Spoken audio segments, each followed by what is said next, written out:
Salam and welcome back to Somali Dispatch's YouTube channel and to our weekly program Dispatches. I'm Abdirizak Hussein Goulet. This week on Dispatches, we will be discussing the latest in Somalia's election, including incumbents losing seats in Bossaso elections this week. The former Southwest president and former Speaker of the House, Sharif Hassan, been placed on no-fly list as he attempted to go to Baidoa this week to contest for a seat there. And finally, President Farmajo's visit to Qatar and what it means for the elections. This week, we're joined by Abdirizak Ahmed. He has an MA in international relations, and I began by asking him about his assessment on Bosaso's 16 swift elections this week. Thank you, Somali Dispatch, for having me here. There has really been a lot of changes, especially with the elections for the last couple of weeks. I know there were several times that deadlines were set, but unfortunately, the Somali federal member state leaders couldn't really do it. And now they set it on March 15th, which I do believe it would still be impossible to do it. With the number of seats left, I know now more than over 200 MPs were elected, but at the same time, the way the process is going is very, very slow. As per Bosaso, I do see that Bosaso have really taught us two things. Number one, we learned from Bosaso that it was the federal member state leaders that were holding hostage for the Somalis for the last 2 years. Because if Bosaso could do 16 seats within an hour or so, then how is it possible for over 200 MPs would take for 2 years? So Bosaso has truly proved that the leaders were not honest for the Somali people having an election. And then number two, it has really shown that they did not really care the benefit of the Somali public. I would also say that in Bosaso, maybe there are reports that are saying the reason why it has taken, so little time is just because the same delegates voted for all the 16 seats because there was no break time. There was no different clans who are coming in and out. So with 101, delegates to choose 16 seats, they could make it in an hour or so. So Bosaso can be a lesson learned, but also it has shown that Somalis can do elections if they want it within a day or so. Right. What is your take, the fact that the 16 seats elected in Bosaso this week, predominantly the incumbents were defeated and there was a lot of alleged shenanigans? Could that have done, and perhaps, the incumbents were linked to being supporters of President Farmajo, that's why it was done so swiftly and decisively? I would literally say Bosaso was no different from what happened in Kismayu, what happened in the Samareb, or maybe even in Hirshabelle. And that's why a lot of Somalis do not really have that much trust into these elections, because we couldn't even call an election, because if you look at it, it was just pick and choose.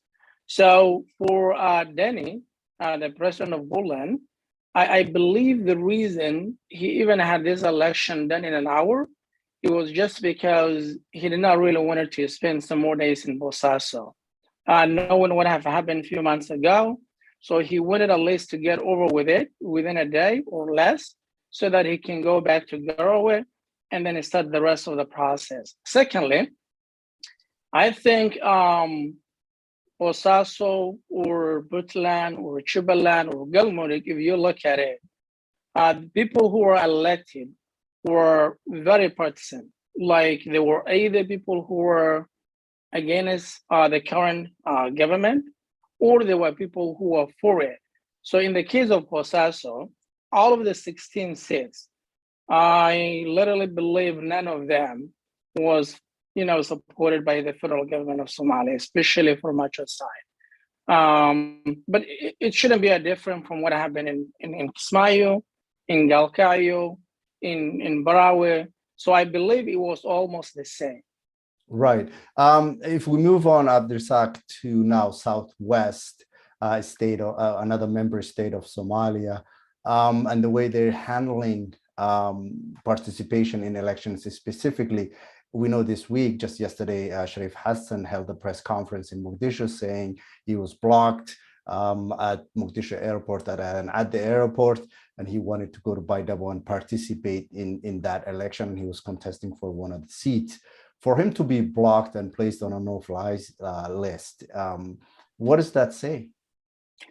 It is truly very unfortunate. And I do believe, regardless of differences, he should have been allowed to go to Baidoa and seek for the seat, he's trying to get.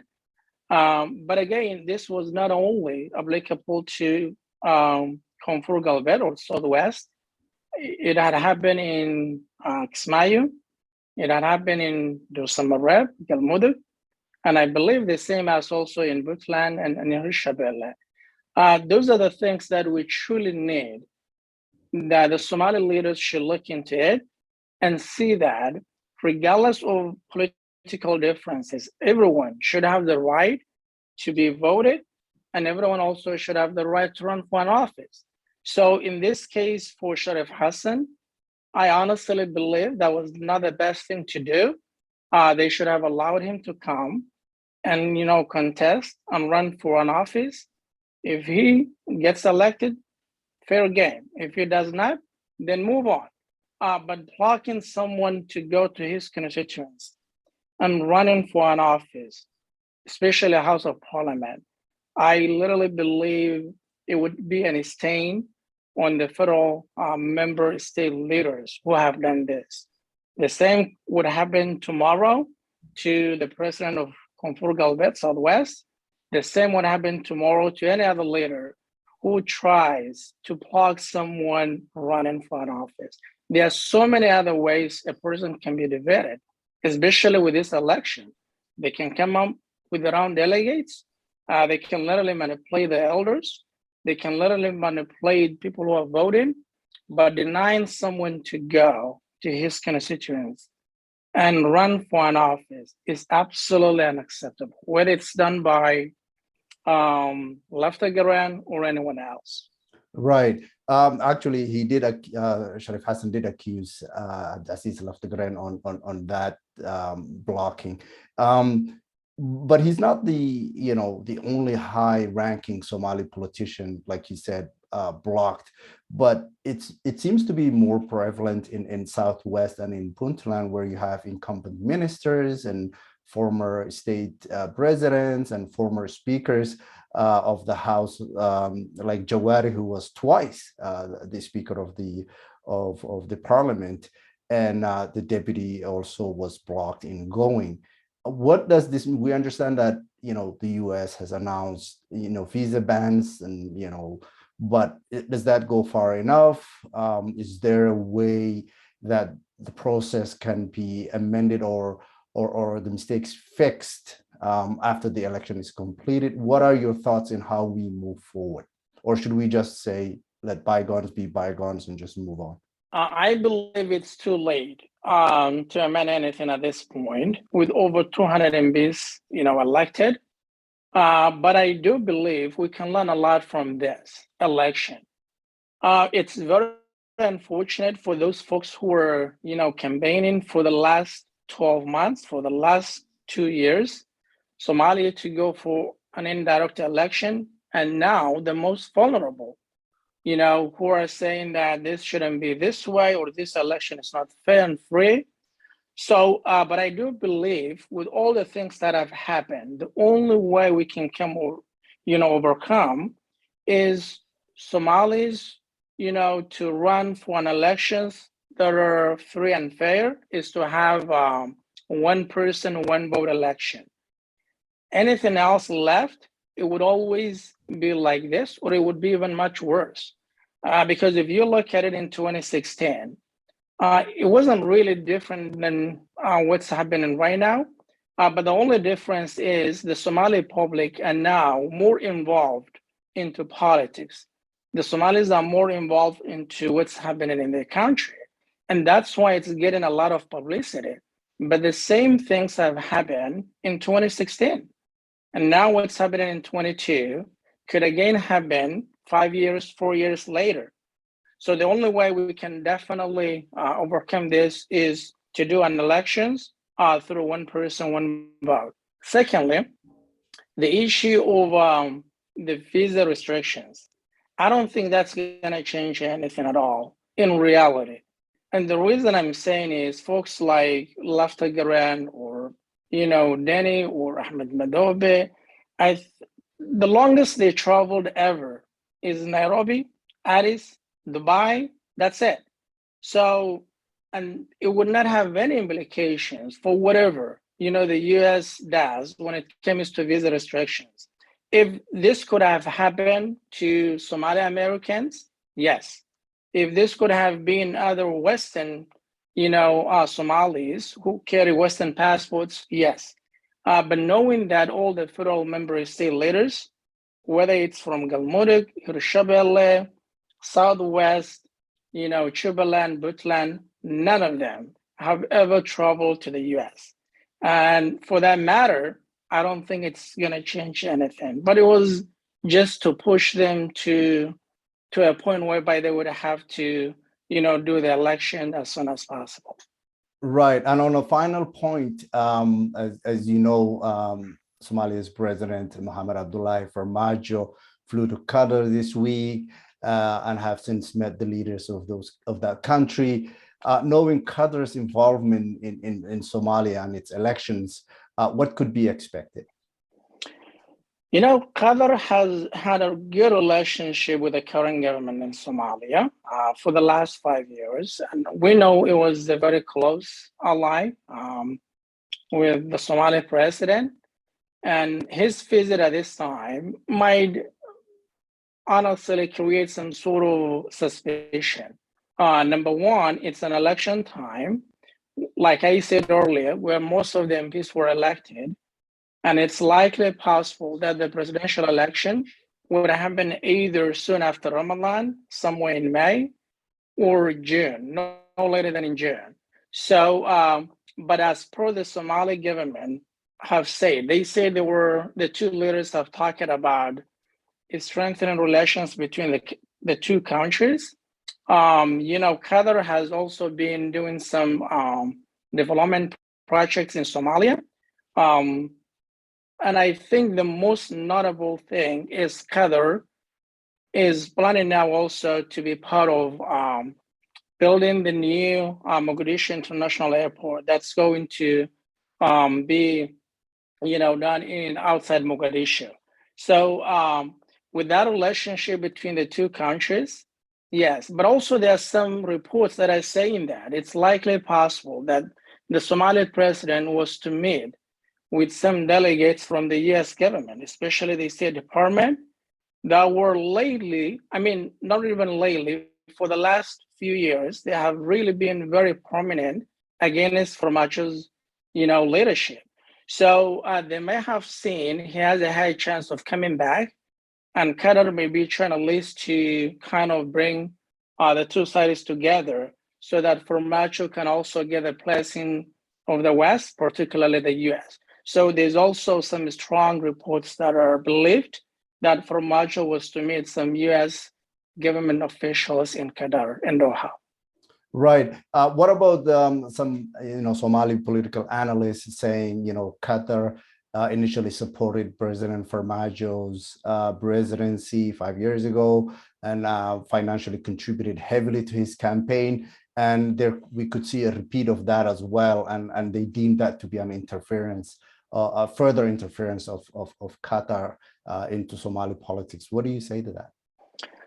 I would literally say to that, number one, being an incumbent, he could still visit any country that he wants. We know Qatar has a strong relationship with the current government, but also at the same time, that shouldn't really stop him either visiting Qatar or if it happens, Qatar could still support him without even going to Doha.